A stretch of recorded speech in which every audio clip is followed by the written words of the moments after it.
King Charles has inherited plenty of staff who were working for the Queen before she passed away, and she was on the throne for 70 years before her death in September 2022. King Charles III is now the reigning monarch and has been slimming down the monarchy, not only for financial reasons, but also because he wants to modernize the monarch. That means he might axe some of these many jobs that were in service at the time his mother was queen. But who were these people that support the throne? The Queen once had 491 full-time staff. Imagine that. It sounds like something out of a fairy tale, like having people at your beck and call all day. But think of what a huge responsibility the monarch has to carry for the people. Now that King Charles III is slimming down the monarchy, royal staff could be at risk of losing their jobs. For instance, some of the all-female dressers who were responsible for the Queen's iconic outfits have been dismissed, and a lot of staff who supported the King to make his transition to the monarchy have also received redundancy notices. This is going to be a changed monarchy. King Charles III has 28 household staff members. These include house managers, chefs, dressers, valets, and a few butlers. Who can forget those magnificent horses that belong to the royal family, the liveried helpers, and what about the IT experts who've been taking care of the royal archives and some of the sensitive information systems? All of these make up the royal staff that support the king. Everyone is different in their likes and dislikes, and Charles is no different. Charles, for instance, makes it quite clear how much toothpaste he wants on his toothbrush every morning. And what about his pajamas? These are pressed each morning so that no creases are found in them. And don't forget the shoelaces. They also get pressed flat with an iron. He has to look good and smell good. He deals with people from all walks of life. Charles's underwear is folded in a certain way. Bet you didn't know that. And his bath towel should be placed in a certain way with the bath plug in a particular place. The water in his bath should be tepid and only half full. You might be saying, what next? But that's because you aren't king. See how you would demand this and that if you were king. After all, he is the head of the British state. He is the highest representative of the United Kingdom in the world, both on the national and international stage. For that reason, he eats healthily. Charles has stuck to quite a healthy diet with a few quirks here and there. One former member of the royal staff, Chef Graham Newbold, said that Prince Charles has a healthier option. He'd have homemade bread, a bowl of fresh fruit, and a variety of juices. Charles also usually had a choice of 6 different kinds of honey, dried fruit, special muesli, and other particular choices of food that he enjoyed.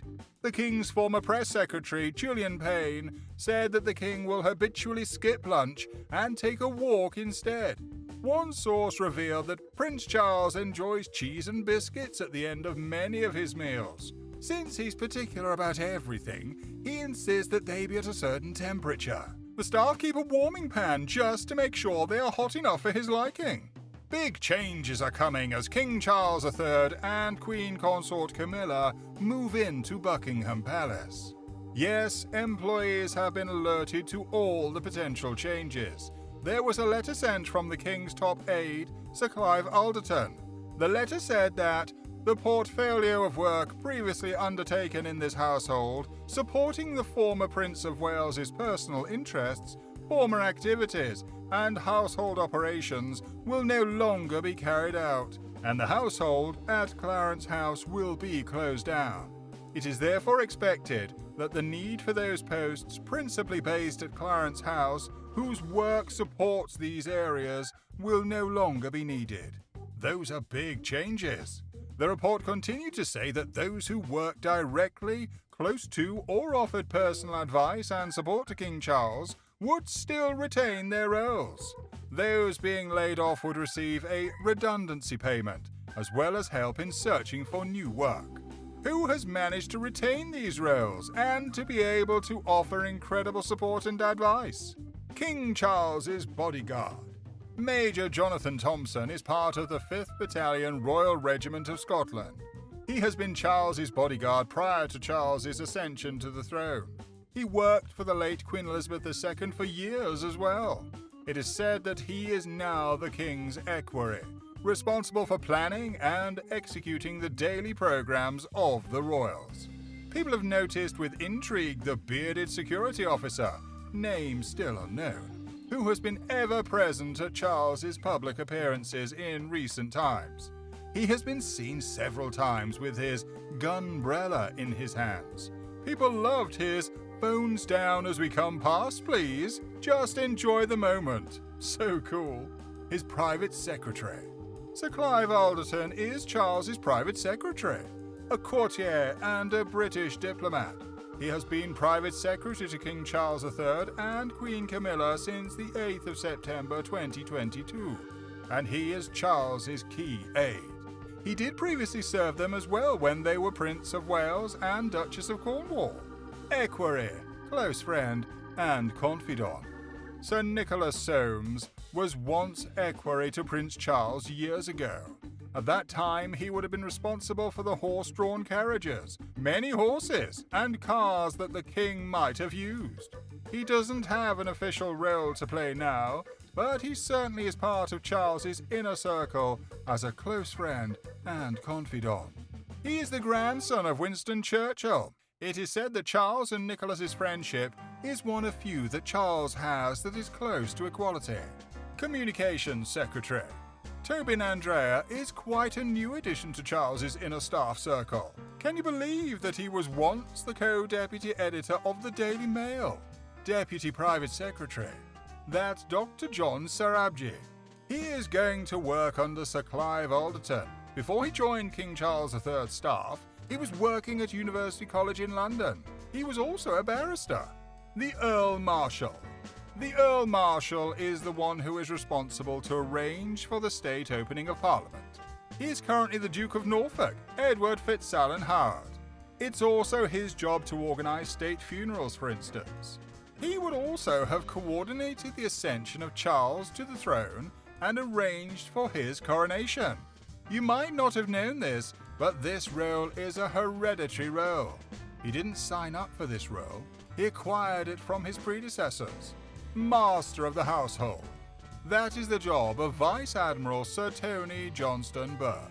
His job is to run the royal household.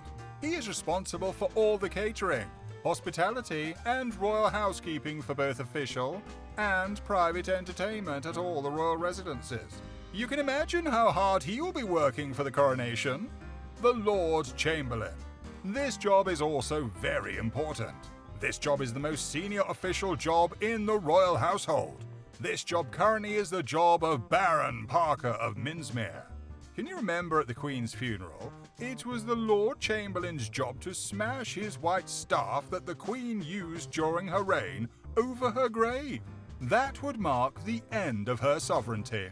Right now, Buckingham Palace is swarming with staff. They're all working to keep the monarch happy and content.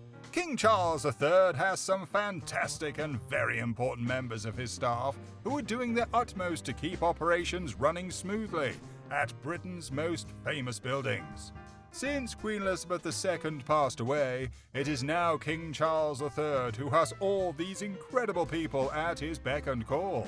Some old, some new. The British royal family is highly dependent on their fleet of courtiers who advise them. These people go everywhere where the royals go. When you're watching them in magazines or the media, look carefully. You will see these loyal staff somewhere in the background. They see that everything runs like clockwork. Unfortunately, since the Queen's passing, a huge turnover of palace staff has taken place. But King Charles knows very well what he wants and what he is doing. He has several people at the heart of his almost irreplaceable inner circle. I feel more than anything else it's my duty to worry about everybody and their lives in this country, to try to find a way of improving things if I possibly can, he said.